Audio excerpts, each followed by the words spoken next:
Welcome to Jewish Midlife. Hi, I'm Devora Krasniansky. And in this episode, I spoke with Julie Devora Brown, a coach, about our role of parenting our adult children. As our children grow into adults and have lives and responsibilities of their own, our roles shift. We're finished raising them, and now what is our role when they have their own priorities and choices and lives and mistakes? How do we handle situations where we know or we think that the choices will be harmful? And if they follow a path different from our plan A for them? And what if they don't call or visit as often as we wish? And then there's the grandchildren. We discuss all this and also about tuning into ourselves and the life we get to live when our children are adults and out of the house. Join us for an insightful conversation that explores the complexities and rewards of parenting adult children. Here we go. So Julie Devora, I'm so excited to be talking about this. There's so much going on in midlife, whether it's parenting, taking care of our parents. There's just so much change, and so it's always wonderful to hear other people's perspectives about what worked for them, what they wish would work for them, what they advise others. So let's just jump in. And as we start, let's talk about what you do and who you are. Okay. It's a pleasure to be here. It's an honor to be here. And I'm so happy to meet all of the wonderful people that are here, all of you wonderful women. I'm sure each one of you is more beautiful than the next, and I'm sure each one of you is just so delicious.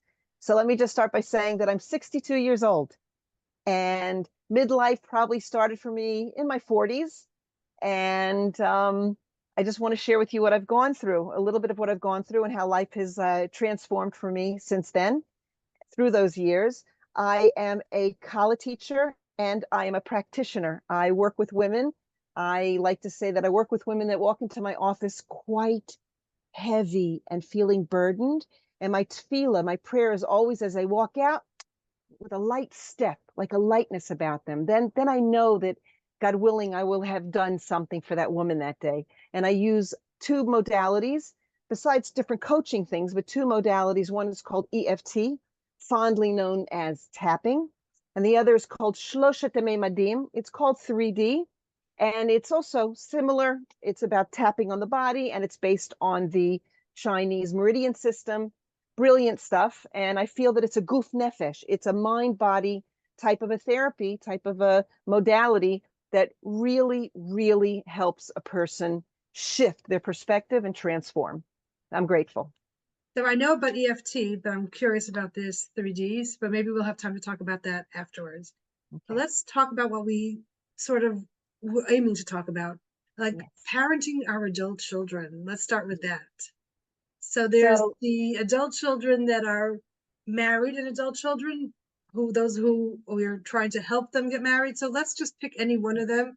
Children who are following in what we hoped for, and children who are living differently. So many different angles. Let's see what we cover. Okay, so let's start with the end in mind. I just want to say two things. First of all, there's a very nice, I don't think it's a poem, I don't know, prose, whatever it is, that I don't 100% agree with it, but it definitely brings something home.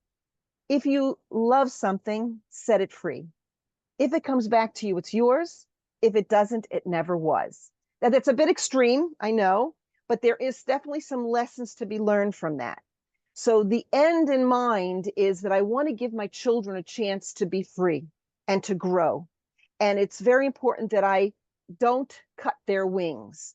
So that's the end in mind that I always had, that I want to teach my children to be individual. And the second point I wanted to bring up already is quite cute, but you know, the famous saying that a mother can raise 11 children, but 11 children can't take care of one mother. So I don't like that either, but let's make a twist on that one as well. If you would interview each one of my 11 children and they should describe who their mother is, you'd think that I was, I don't know, a split personality or something like that, or I had some sort of a syndrome, because each one would describe me differently. And I think that's beautiful. I think the relationship that I was blessed with each one of my children, I allowed it to organically develop. Each child is not a clone of the next, and I don't have to be the same person with each one of the children. So I think that sets the pace right there, that I give my children, God willing, the opportunity to be individual, and I don't mother them. Sometimes maybe I'm too far back. You know, I'll agree that, you know, you might have a gripe that I'm not enough involved in my children's life, but I'm of the opinion, me and my husband, they'll come back to us. They'll turn to us. They know that our home is open to us. They'll always come to us if they need something, and we want them to go and live their life. And I guess that looks different for different families of how much they let, but I'm hearing then is just like let them have their life. And what I'm sub-hearing maybe is let them make their own mistake, let them have their own experiences. We don't have to micromanage, even though we kind of know or foresee based on our many more years of living, because for the parents we've lived longer, where this probably will end. So there is that balance of Definitely. And I think each mother, whatever she's passionate about, it's going to be harder, even harder for her to keep her mouth shut. The famous saying, when you marry off your child, close your mouth and open your purse. It's like you've taught them by the time the kid is even a teenager, they already know right from wrong based on what you've taught them or showed them or the home they've grown up in. They know already. So there's not much more I can really educate them. I've done it already. Now it's a matter of support. Now it's a matter of guidance. Now it is a matter of if I feel like they're falling off a cliff and they can't see that, I will have to step in if I feel it's the right thing to do. Very careful though, especially once they're married. Really careful. because you don't even know what's really happening. They may still want to follow in what the family thing is, but they're also balancing their families, their own new family dynamics. So while they maybe in their heart want to follow your, let's say, your eating patterns of healthier eating, but the spouse is not quite there. So, balancing that, and they're choosing their shalom bayis over what they believe, or they're working toward moving their spouse along. And I think that we could be watching and not understanding the whole background. And I think that it's Beautiful. so much Beautifully to said. hold and so much to maybe to bite our tongue till it bleeds and bleeds again, but really understand that they are living their life. And what I also find challenging for myself is that I did certain things as parents, and maybe and they taught certain things, and now I have new education, new knowledge that I'd like to share with my kids. And how do I share it without imposing or making them feel like that, or I don't make them feel anything, but without them perhaps feeling that I'm judging what they're doing. And so there's all of that, and like choosing what I will actually bring up and what I won't. Very important. It's crucial though that you have serenity. I can't live my life white knuckling it. You said bite your tongue. I can't live my life that way. It's impossible that Hashem wanted me to live my life that way. So there I have to come to some sort of internal true acceptance that I trust them. And that needed to have started probably 10, 20, and 30 years ago, that I truly came to a point where I trust them. And when I married them off, that I trusted them, that now they and their spouse, whether it's a daughter of mine or a son of mine, that they're going to forge a new way for themselves. I would do it very carefully.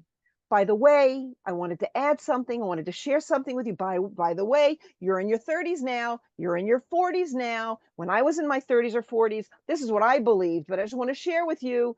Don't do what your grandfather did. It could be hopefully more of a light discussion rather than something too heavy. That's all I can suggest to any of us that are out there. But the white knuckling it and biting our tongue means that we're not at a healthy place yet. That means we didn't trust Hashem. We did not trust HaKadosh Baruch Hu. We didn't trust yet God to like watch over all of us. And my place now is not to, like you said, micromanage. It's not my place. It's not my place. I have other things to do. My davening for them is more important. You know, giving them, I mean, I don't do this, but like giving them a gefilte fish on Friday, whatever it might be. But these areas here that are sticky, I got to work on myself so that it's either I'm not going to go there or it's not going to be sticky. I hope that I made that Right. I clear. think that's very important. So that part of acceptance, rather than bite my tongue, work on accepting that they are adults living their own life. And if they're a couple, that they're living their life together and this dynamic. So that's more the acceptance.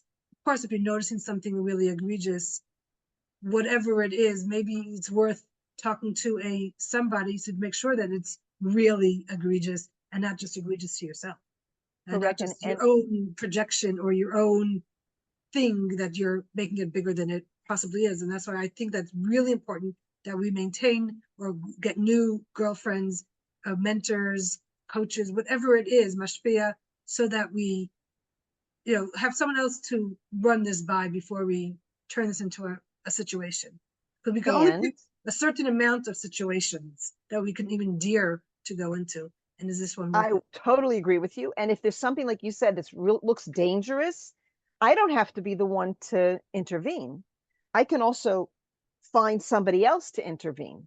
It may be that I'm the wrong person, but I see something. So that way I can invite somebody else to somehow investigate and intervene. Again, I raised my children up until a certain age, and I was the mother figure for those years. I think I have to learn to really redefine what mother means once a child grows up. And we have to let them grow up. Late teens, early 20s, they need to be on their own once they get married. My mother figure, it has to be, I need to step back even more. Just like when a woman, all of you should be blessed with being mothers, I pray. When you were pregnant with your babies, you became squished. You had to contract yourself to make room for that growing baby in your uterus. I want you to take this with you for your whole life now. You're going to continue to do that. And I'm telling you, I'm 62, I'm a great grandmother. You're going to continue to do that till you're 120 plus. You're going to be more and more and more and more, not in a negative way in the background, more like a backdrop. You'll be the background view or what, the canvas that the children are going to live their lives on. So you need to be still and you need to be there, but you need to make yourself the space to let them live their life. So I can't define myself how involved I am with my children's life anymore. That's not a definition for me. That's what you're saying about friends. I need to create a life for myself. Excuse me for saying it that way. But I remember when my nursing baby, who was my youngest child, and I was expecting any minute, I'm going to get pregnant again, like I did with all the others, right? And another baby wasn't coming. And I was so grateful to my eldest daughter. I know you know Faggy Pollock. My eldest daughter, she was married already with a couple of kids. And she was the one that said, Mom, get out and go do something. I was like still stuck in mommy pregnant nursing mode, even though my baby is weaning from nursing and I wasn't getting pregnant again. And all I knew was pregnant nursing, pregnant nursing, pregnant nursing. And she says, get out, mom. And I went and took some course about how to create shapes or something.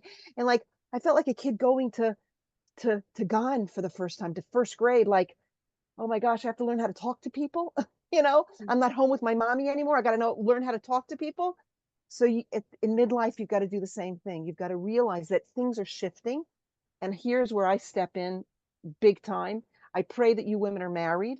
You should have a healthy marriage. And if you're not married, you want to get married. Midlife is a great time to remarry your spouse, remarry your husband. That's magnificent and exciting when you literally remarry your husband. It's not easy. It's like Shana Rishona again. But that's more important. You've done your job. You've micromanaged your children long enough. Let go. There's a new life ahead of you. It's called remarrying your husband. Right. Okay. And for those who don't, still the idea is get a life separate from your kids. Some parents feel like they are irrelevant to their children. And I think that there's a balance of like pushing yourself in just because you want to be relevant and, yeah, really bringing up it's just interesting being involved in their life at sort of at their pace because they're much busier perhaps and they can't answer the phone just when you feel like calling. And it could be like for 3 days in a row they don't return your call. That's their dynamics. I think that maybe you can talk to them and tell them what it feels like on your side, and maybe they could reshuffle, but then they can tell you back what it feels like on their side, and then you'll have to just accept. But I think you could have that conversation. It's not as if sit around and just accept, but every so often, you can tell them that you would like to have a visit from the kids or a cell phone visit or whatever from the kids, and see if it works for them and see if maybe you can do something, but also be accepting. I think that's very important to let them know how you're feeling, not just accept it. Two things here. There's two things here. There's my relationship with my child that I have been with the past 20, 30, 40 years. And that remains a relationship with my child, even though now the child has a spouse and she or he is a parent. So there's certain dynamics there between me and my child that I'm going to have to continue to work through.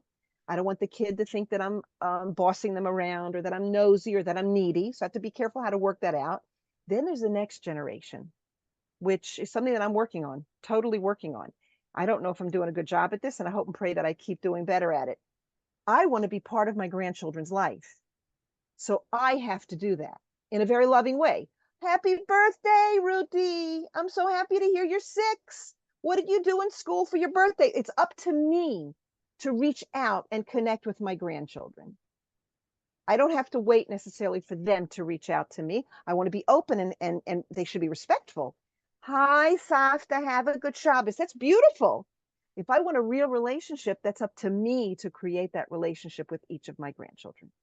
I hear that, and I think that's true, except if they don't have a landline or someone to call. You're actually calling your daughter's cell phone or your son's cell phone or your daughter-in-law's cell phone, and someone has to answer. So that's what that was really the scenario that I was seeing, is that, Yes.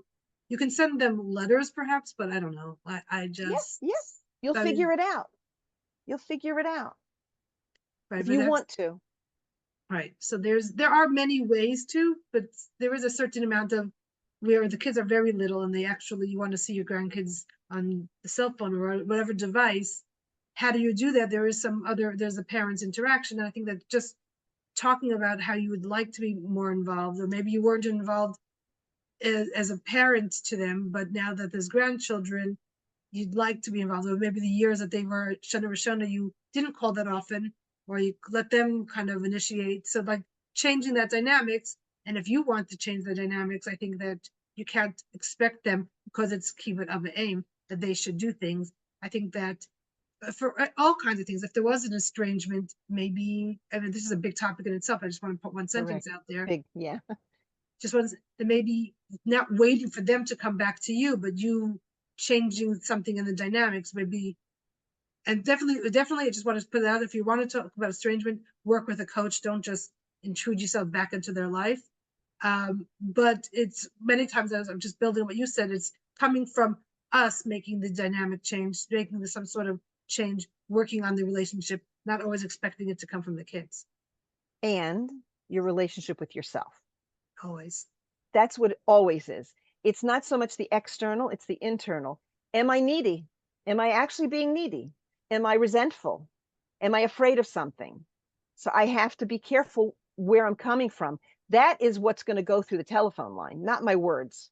What's going to come through the telephone lines is where I'm really at. Am I comfortable in my life, happy in my life? Am I loving my children?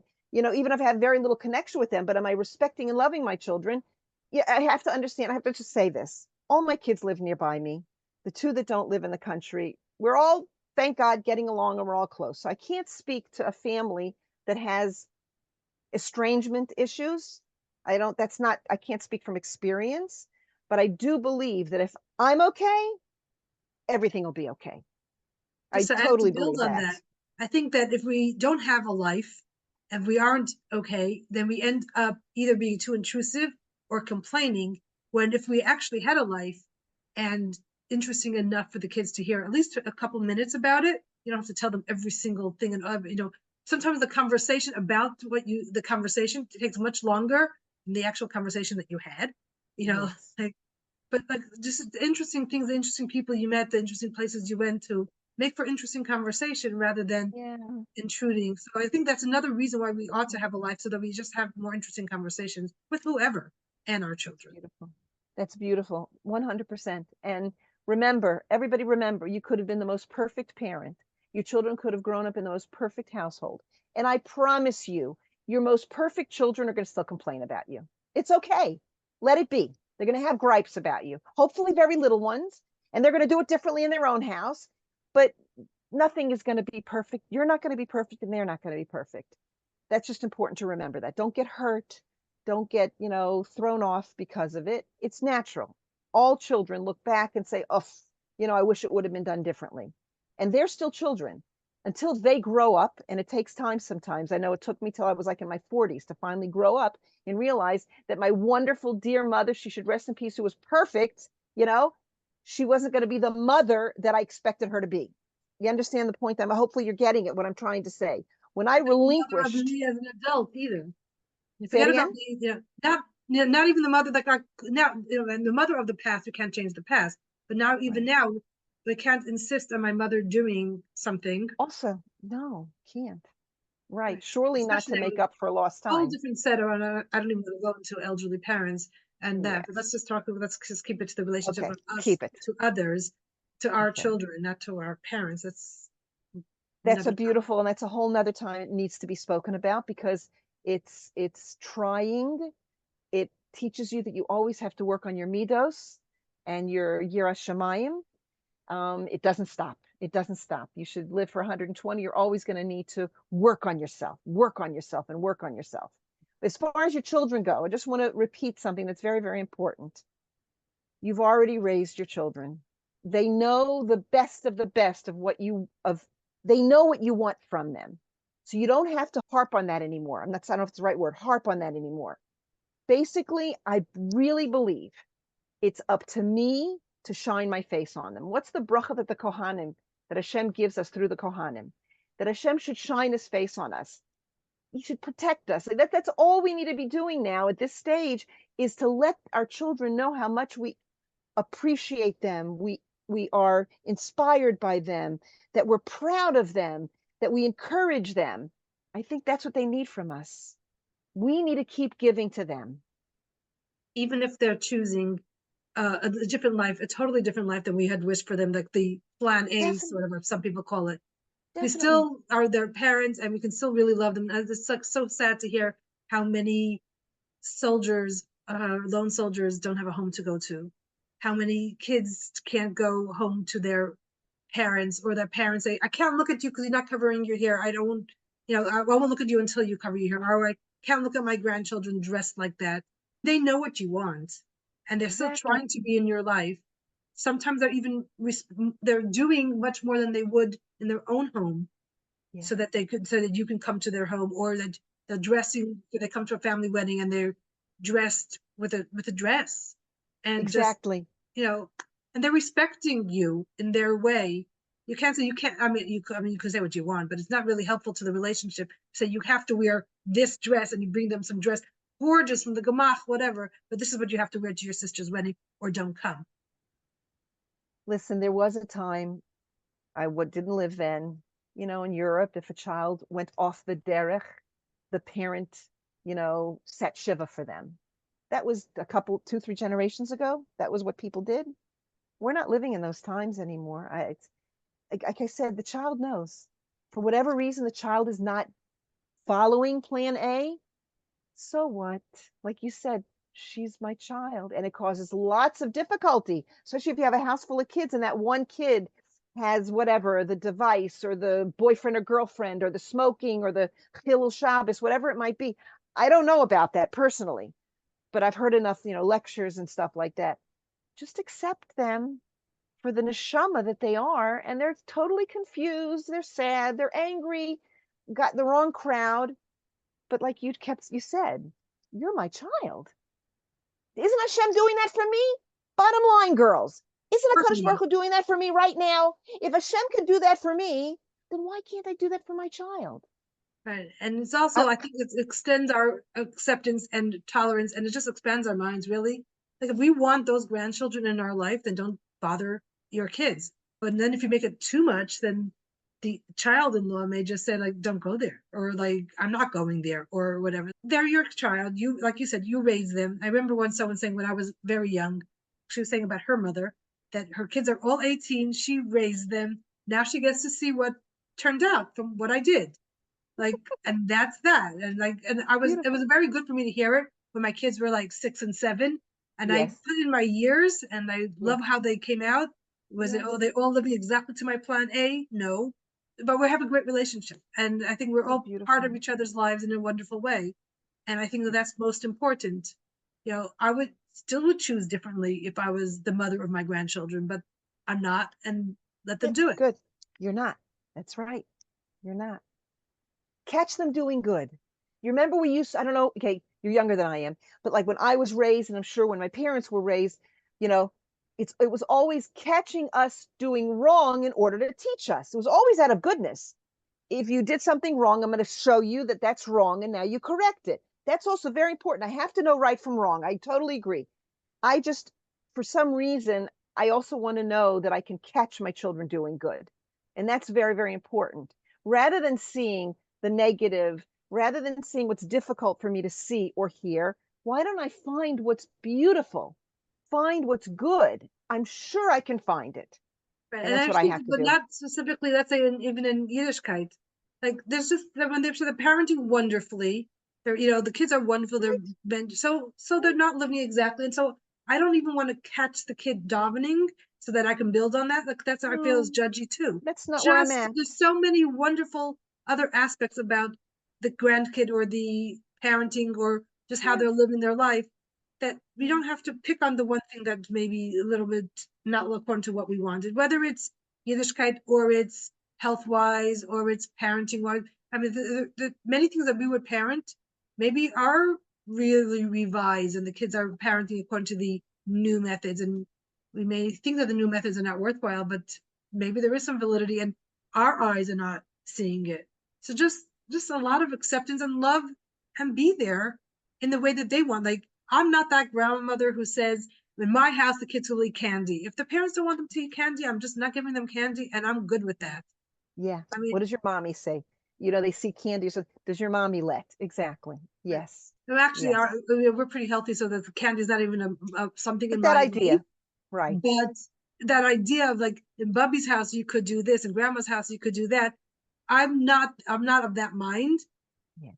Unless I tell the parents that I'm going to do this in Bubby's house so that Right. I get their permission because I don't need that Yes. dynamic of that. I don't want to send my kids to my parents' house because they will whatever. I'll just feel Yes. like in that way I'm an extension of their house with the Bubby love maybe, but I'm not going to start introducing things that the parents don't want in any Again, real way. we can speak details. Every person personally out there can get a coach or something. I'm a coach, get a coach and like figure out the details. We're not talking details when we're speaking to many people on a podcast. We're speaking a basic general, I guess, premise. So the premise here is very simple. You've put in your years of raising your children. It's time to let go of raising your children. And it's time now, the rest of the time, to to like you said, enjoy, but I would even say relish, like you said, to to show your children how much you are happy with who they are.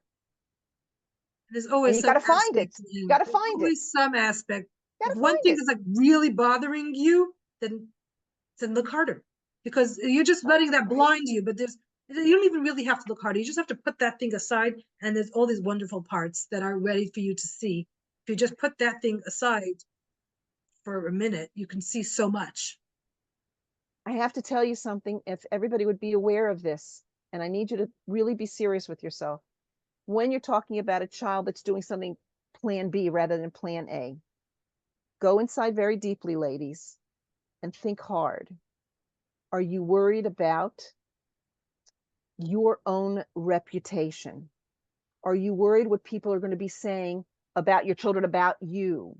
Are you worried about being a hypocrite? A lot of, what can I say, we're human, is ego driven. And like, I'm so worried, not so much that my child is doing X, Y, or Z, but now it's going to be reflecting on me and I have to deal with it. So that's once again where I have to find my own serenity, my own faith, my own trust in God, my own working on myself, letting them live their life and not being entangled. I don't think for everybody it's really only ego. I think for some people, we we chose this lifestyle for ourselves. We chose it for our children. We hoped that they would see because we saw beauty and value in it, and they are not. And we're just either it's sad for them or we feel like they're missing out, or sad for us because then we're not sharing, we don't have a shared aspect in our life. I'm not sure that for everybody it really is ego, even though I'm sure for there's a number of people where it is ego. I'm sad for them. And I think that that balance of we can't we they don't want to do Shabbos with us in the way that we do Shabbos. It's not only coming from ego. And I think that we just have to accept or maybe make Shabbos more beautiful or whatever it is. That's for sure. I chose. Okay, you're saying chose. You use the word chose. If I had the privilege to choose, I've got to give my child the same privilege. So again, I got to step out of the way. They might choose differently. I had the privilege to choose, and I know the best thing is for them to be Makayim Torah mitzvos. I know that they'll earn Olam Haba. I don't know how they're going to earn Olam Haba. For sure, I'm giving over to them. Torah is Moshe Emes v'Soraso Emes. For sure. They've got to choose their own way, and I've got to just be there, letting them know that, again, I hold of them. I hold of them being, again, hopefully they're a mensch. Okay. If they've gone beyond the line of being a mensch, then I don't know what I'm saying. But I'm hoping that all of our children are mensch. Are they following plan A the way we thought? No, but they still got the core within them of being whatever we decide a mensch is. And we've got to let them live their life. They also want to choose, especially if somebody's a balas tshuva. So you went against your own parents. How do you think your parents, that person's parents, felt? Why isn't it good enough that they're, I don't know, an atheist? And I chose, let's say, to be an observant Jew. I got to give my kid the opportunity to choose also. God willing, it'll only be better and better. I did it. Why can't she do it? Why can't she own her own decision? Totally. And that's what I'm saying. At the same time, when they make a different choice, it does impact my own life because they are not coming for Shabbos. They don't live down the block like all their siblings. So it does impact. And I think that's where the balance of acceptance, and you can be sad and accept. And I think that we can hold lots of feelings, and that idea of, yes, and we could hold lots of I wishes. I wish it was different, but with that acceptance, yes, I wish it was different. I wish that all my kids lived near me. But to forget about Yiddishkeit, I just wish all my kids lived near me. It'd be so wonderful to have all my kids, and I could choose which kids I want to visit which day. I wish. And I wish I had a pool in my backyard. I wish. It's just, I wish. And I think that balance of life is not going to be exactly as I wish. And sometimes it comes from our kids, and sometimes I really wish that I had all my kids together for Yontif, but they're all going to their in-laws. And that's just, I wish. And I can't, that leads to something else about imposing or insisting that it's my turn, that you come to me for Yontif. And I just, that whole balance of like, you went to your in-laws last year, or you stayed home last year, now it's my turn. When do I get a turn? And that balance of, it's so needy. Who is it for that you want that's that so turn? Needy. That's the, again, maybe ego is harsh, but that's so needy. I don't know if we want to be in a relationship with somebody that's needy. Right.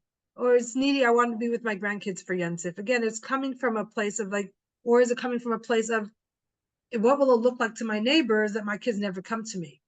Or what will it look like? So I think that whole idea is tuning into where is it really coming from?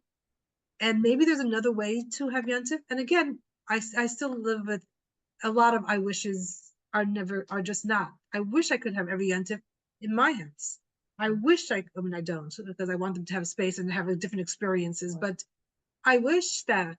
And hold on to your wishes and let them go with the whatever those little flowers we support, the dandelions.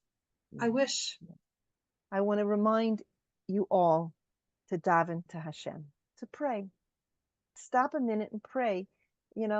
Hashem, I'm so grateful. Always start out with Hashem, you are great, just like in Shemona Esrei.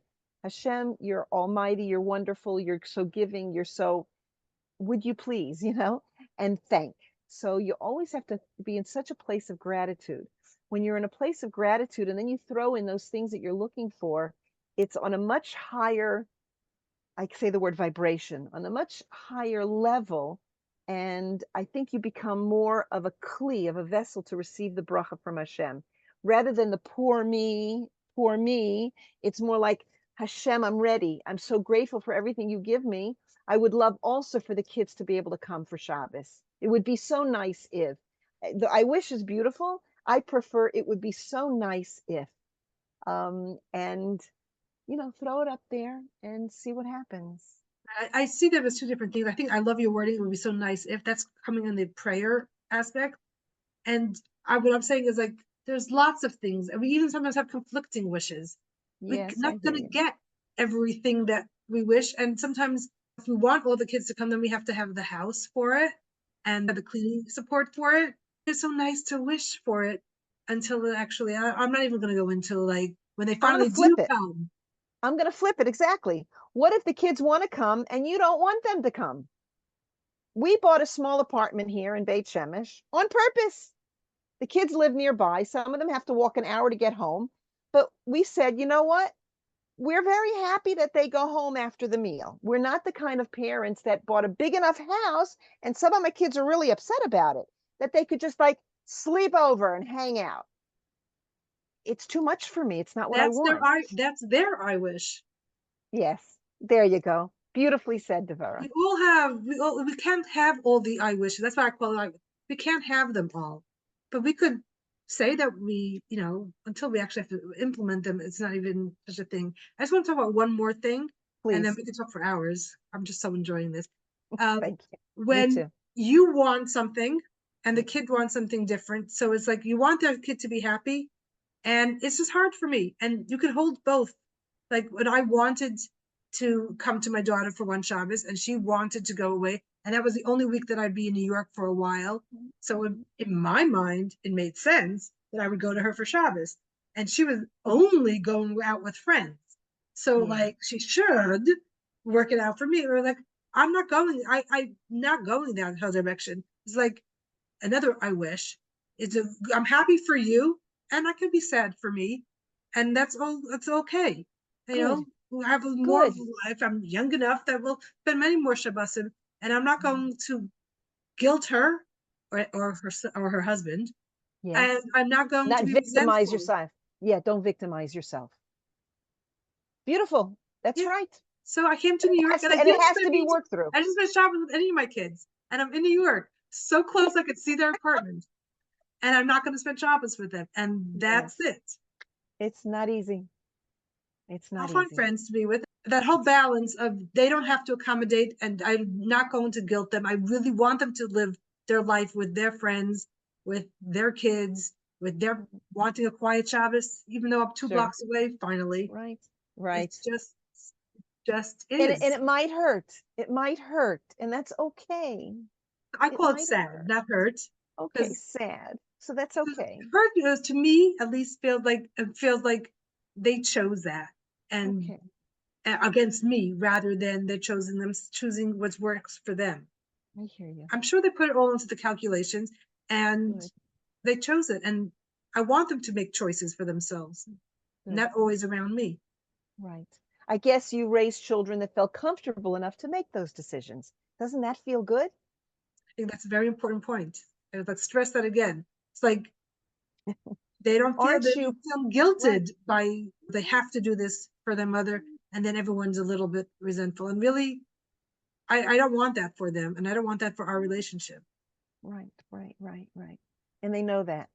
And they know that. And that's why they feel comfortable enough to do what they feel they have to do or want to do when it needs to be done. Because they know mommy's got broad enough shoulders to be able to hold that. We women hold it. We have a uterus. Anybody that's been pregnant before, thank God, you have a uterus. You held onto that fetus and allowed it to grow for those 9 months, like I was saying earlier in our talk. So we want to continue to be that holding space, that holding space, that holding space. You have to be able to, be in that holding space for God willing, for your children. That's all There the. you I wish go. I could do everything. There you go. All right. So Yeah. this has been fabulous. Thank you so much. How can people reach you to talk about coaching? Do you have a blog or website? Yes, yes, yes. Okay. So that's a good point. I have a newsletter that I am sending out on a weekly basis. I would love to have the opportunity to share with you some of the things that I learn and I share. So the best way really is to just send me an email, shoot me an email at Julie Devora Brown at gmail.com. So that's Julie Devora Brown, JuliedEvora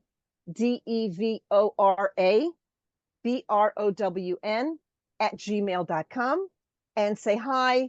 I'd love to be added to your newsletter. I have WhatsApp, but we can take it from there. At least, shout out and say hello. I'd love to meet you. It would be This my is privilege. fabulous. Maybe next time we can talk about remarrying your spouse.